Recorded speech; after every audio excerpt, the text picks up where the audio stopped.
नमस्कार दोस्तों, स्वागत है आपका कार इसी चैनल पर। मैं हूं अभिषेक। आपने इस टोयोटा इनोवा के बारे में ज़रूर सुना होगा, जिसने 13 साल में ही 10 लाख किलोमीटर पूरे कर लिए हैं। ये कोई अकेली इनोवा नहीं है जिसने ये कारनामा किया है। यूएसए में 2007 मॉडल की टोयोटा टुंड्रा ने 10 मिलियन माइल यानी 16 लाख किलोमीटर पूरे किए थे। इन वर्ल्ड रिकॉर्ड से अलग आपके पास भी कई ऐसे लोग होंगे जिन्होंने अपनी टोयोटा गाड़ी से कई लाख किलोमीटर पूरे किए होंगे, लेकिन अभी भी सिर्फ कार में रेगुलर सर्विस कराने की ज़रूरत पड़ती है। टोयोटा कार्स की रिलायबिलिटी इतनी अच्छी है कि आपको आईएसआईएस के आतंकवादियों के पास टोयोटा की हाइलक्स और टोयोटा के पुराने पिकअप ट्रक्स के अलावा शायद ही कोई गाड़ी देखने को मिले। और तो और 80 के दशक में लड़े गए चड और लीबिया के बीच जो युद्ध था, उसका नाम ही द ग्रेटर टोयोटा वार पड़ गया, क्योंकि उसमें चड आर्मी ने 400 टोयोटा पिकअप ट्रक की मदद से उस टाइम के इतने मजबूत लीबियन आर्मी के ऊपर हमला कर उस पर जीत हासिल करी थी। और 2019 तक ये टोयोटा अपने इस भरोसे से सबसे वैलिड ऑटोमेकर बन गई। और आखिर टोयोटा की कार्स इतनी रिलायबल कैसे हैं, इसका जवाब आपको पूरी वीडियो देखने के बाद ही मिलेगा। उससे पहले please considering subscribe this channel, क्योंकि आप में से सिर्फ 1% ही लोग सब्सक्राइब हैं। अगर आप सब्सक्राइब करते हैं तो हमें से ही मोटिवेशन मिलता है वीडियोस बनाने के लिए। इस वीडियो में टोयोटा के उस लीन प्रोडक्शन सिस्टम के बारे में बताएंगे जिसकी वजह से टोयोटा को बुलेट प्रूफ रिलायबिलिटी मिलती है, और वो टेक्निक क्या थी जिनसे इंस्पायर होकर उनमें फिर बदल करके टोयोटा यहाँ तक पहुँची। 20वीं सदी की शुरुआत के पहले से ही ऑटो प्रोडक्शन स्टार्ट हो गई थी, और सबसे शुरुआती प्रोड्यूसर्स का नाम था पैनहार्ड एंड लेवेसर। 1890 दशक की शुरुआत में कंपनी ने एक मैन्युफैक्चरिंग स्टार्ट की, पर जिस टेक्निक से ये कार बनाते थे इससे क्राफ्ट प्रोडक्शन टेक्निक कहते थे। इस टेक्निक में स्किलफुल कार पर्सन कुछ क्राफ्ट के द्वारा कार बनाते थे। अब ऐसे आजकल की कार जैसे एक मॉडल की होती हैं वैसे सेम कार दिखाई पड़ती हैं, लेकिन क्राफ्ट प्रोडक्शन में ऐसा बिल्कुल भी नहीं था, क्योंकि उस टाइम पे ये अचीव करना मुश्किल था, क्योंकि कोई भी बॉडी पैनल को स्टैम्प करके नहीं बनाया जाता था, बल्कि हाथों से रोल करके बनाया जाता था।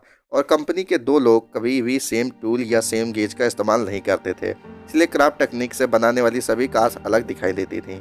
क्राफ्ट सेक्शन प्रोडक्शन की सबसे बड़ी एक दिक्कत और थी, इसमें ज़्यादा कार्स बनाने के बावजूद भी कार्स के प्रोडक्शन कॉस्ट कम नहीं होती थी, और इस टेक्निक से ज़्यादा कार बनाने पे भी इम्पॉसिबल था। साल में 1000 कार बनाना भी बहुत बड़ी बात होती थी। तो कार क्राफ्ट प्रोडक्शन की इन सभी कमियों को देखते हुए हेनरी फोर्ड ने अपने प्रोडक्शन के तरीके में रेवोल्यूशनरी बदलाव लाए, जिसे आज हम मास प्रोडक्शन नाम से जानते हैं। फोर्ड ऑटो प्रोडक्शन सिस्टम में एक क्रांति लेकर आए। इन्होंने अपने प्रोडक्शन सिस्टम में बहुत कुछ चेंज किए, जिनकी वजह से कम टाइम में ज़्यादा गाड़ियां बनाना पॉसिबल हो पाया। उनमें से कुछ एप्लीकेशंस थीं, उनकी असेंबली लाइन पर कार की बॉडी मूव करती थी, और हर असेंबली वर्कर अपनी जगह पर खड़ा होकर काम करता था। और दूसरी चीज़ ये थी अनलाइक क्राफ्ट प्रोडक्शन, जिसमें कार की बॉडी को शेप देने के लिए बहुत ही हुनरमंद क्राफ्ट पर्सन की ज़रूरत पड़ती थी। और जब आप लाखों की संख्या में गाड़ियां बना रहे हों तो आप इतने सारे स्किल क्राफ्टमैन को नौकरी पर रखना बहुत ही महंगा साबित होता था। तब भी कार की प्रोडक्शन स्पीड में कोई इजाफा नहीं होता था, और फोर्ड ने इसका सॉल्यूशन स्टम्पिंग प्रेस से निकाला। इस टेक्निक में मेटल की शीट को स्टम्पिंग प्रेस से प्रेस करके बहुत ही जल्दी निकाल लिया जाता था, जिस काम में एक पूरा दिन लग जाता था और एक एक्सपर्ट कारीगर की ज़रूरत पड़ती थी, वो अब बड़े ही आराम से कुछ मिनटों में बन जाता था, और इसके लिए कारीगर को एक पूरे दिन की ज़रूरत भी नहीं पड़ती थी। Other thing was craft production, जहां खास स्टैंडर्डाइजेशन भी नहीं होता था, और कार के ब्लूप्रिंट्स मिलने के बावजूद भी दो गाड़ियां एक जैसे नहीं बन पाती थीं। फोर्ड के इस सिस्टम की वजह से कार एग्जैक्टली सेम बनती थी। फोर्ड शुरुआती में ऐसे कार्स बना रहे थे जो बहुत आसानी से मैनुअल पढ़कर ही रिपेयर किया जा सकते थे। अब क्योंकि कार्स के इंजन शुरुआती इंजीनियरिंग स्पीसीज थी, इनमें अक्सर दिक्कत आया करती थी। फोर्ड को ऑटो प्रोडक्शन सिस्टम के कारता धता माना जाता था, पर उनकी कार्स अभी भी भरोसेमंद नहीं थी। ऐसा क्यों था, वो आगे हम टोयोटा प्रोडक्शन सिस्टम के कंपेरिजन में जानेंगे। टोयोटाज लीन प्रोडक्शन। 1924 में साइची टोयोडा ने एक ऑटोमोबाइल लूम का आविष्कार किया। इस लूम के पेटेंट को वो आगे चल के एक ब्रिटेन की कंपनी को बेच देते हैं, जिसकी मदद से वो गाड़ियों की शुरुआती डेवलपमेंट के लिए कैपिटल इकट्ठा करते हैं, और आगे चल के 1937 में एक इंडिपेंडेंट कंपनी खोलते हैं, जिसके आज टोयोटा नाम दिया गया है। शुरुआती दिनों में टोयोटा जापानीज मिलिट्री के लिए ट्रक्स बनाती थी, और उसी पीरियड में टोयोटा ने पैसेंजर्स के लिए कार मार्केट में उतारी। उस टाइम के तक टोयोटा अपने सभी व्हीकल्स को क्राफ्ट प्रोडक्शन सिस्टम की मदद से ही बनाते थे, लेकिन एजी टोयोडा, जो टोयोटा खानदान का ही हिस्सा थे, एक इंजीनियर थे। वो 1950 में 3 महीने के लिए फोर्ड की रसिया प्लांट में गए थे, जो डेट्रॉइट में है।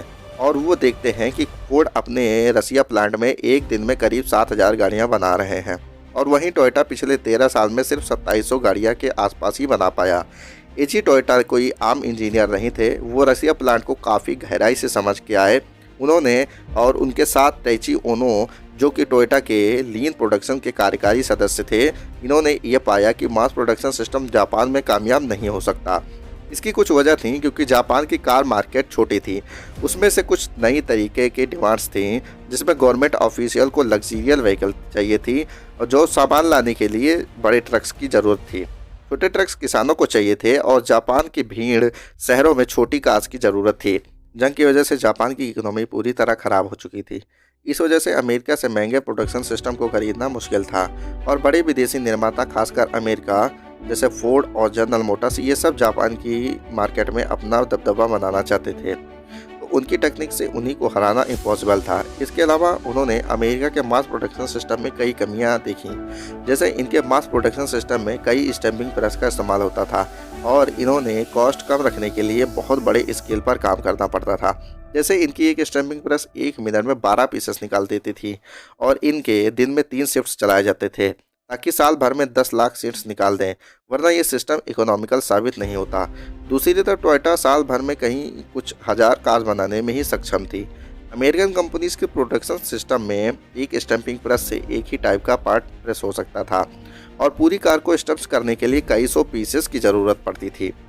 बहुत ही ज़्यादा महंगे साबित होता था इसलिए उन्होंने कुछ पुराने अमेरिकन प्रेस खरीदी और उनके साथ 40 के दशक के अंत से एक्सपेरिमेंट करना शुरू किया, और 50 के अंत तक आते आते उन्होंने डाइस को कुछ चेंज करके कुछ टेक्निक में महारत हासिल कर ली, और फिर इसको भी उन वर्कर चेंज कर सकता था, जो सिर्फ 3 मिनट में ही होता था, जबकि अमेरिकन डाइस को चेंज करने में पूरा दिन लग जाता था। अब इन स्टैम्पिंग प्रेस को चलाना बहुत ही सस्ता हो गया था, और इसकी वजह से ये सब थी आपकी एक स्टैम्पिंग प्रेस की वजह से कई तरह के पार्ट को स्टैम्प किया जा सकता था, और अब बड़े लॉट्स स्टैम्प नहीं होते थे, तो टोयोटा को बड़ी स्टोर इन्वेंट्री पर ज़्यादा खर्च नहीं करना पड़ता था।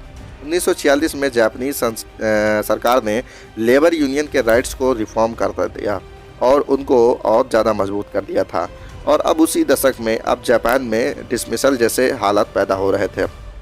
उस दौरान टोयोटा ने अपने 1/4 करीब वर्कर्स को निकालना पड़ा, और जो बचे हुए वर्कर्स थे वो टोयोटा में अब अपने मजबूत हक के कारण कंपनी में लाइफ टाइम एम्प्लॉयड रह सकते थे। और साथ ही सैलरी स्ट्रक्चर में भी चेंजेस किए गए थे, और सैलरी को एज के हिसाब से स्ट्रक्चर किया गया था, ना कि पोस्ट के हिसाब से, जिस कारण ये एम्प्लॉय टोयोटा के परमानेंट फैमिली मेंबर बन गए थे और अपने पद को पूरी ईमानदारी से निभाएंगे, ये टोयोटा इनसे उम्मीद करती थी। और इस वजह से कंपनी वर्कर एक ही जगह रुककर एक्सपीरियंस्ड हो पाए, और ये कई कारणों में से एक कारण है टोयोटा की गाड़ियों का इतना ज़्यादा रिलायबल होना, और दूसरा रीज़न इनके पार्ट्स जो अच्छे कंपनी से इंपोर्ट किए जाते हैं, और इनके बहुत बारीकी से ध्यान दिया जाता है। आपके पास टोयोटा की कौन सी गाड़ी है, कमेंट में ज़रूर बताइएगा। अगर आप फ्यूचर में भी लेना चाहें तो टोयोटा की कौन सी गाड़ी खरीदेंगे। बाकी वीडियो को पूरा देखने के लिए आपका बहुत बहुत धन्यवाद। मिलते हैं नेक्स्ट वीडियो में, तब तक के लिए जय हिंद, जय भारत।